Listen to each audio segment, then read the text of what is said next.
शहर के एक शांत से स्कूल में युग देवगन पढ़ता था।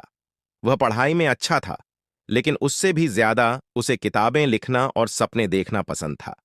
उसकी जिंदगी सधी हुई थी, जब तक एक दिन उसकी क्लास में नई छात्रा नहीं आई, अरीना चौधरी। अरीना शांत स्वभाव की लड़की थी।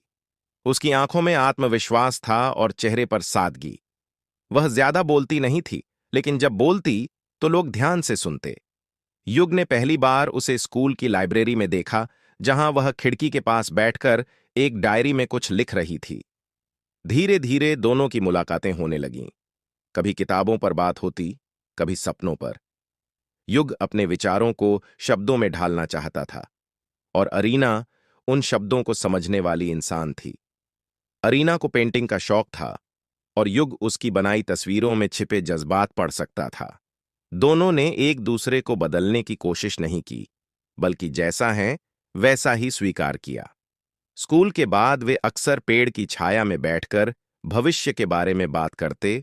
कोई बड़ा वादा नहीं, बस ईमानदार सपने। एक दिन स्कूल में कहानी लेखन प्रतियोगिता हुई। युग ने अपनी कहानी अरीना को सुनाई। कहानी जीत गई, लेकिन युग के लिए सबसे बड़ी जीत यह थी कि अरीना की आंखों में गर्व और मुस्कान थी।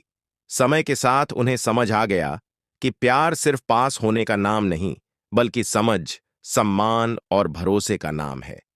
उनका रिश्ता दोस्ती से शुरू होकर एक खूबसूरत एहसास बन गया।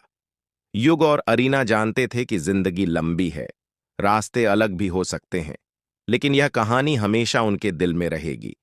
एक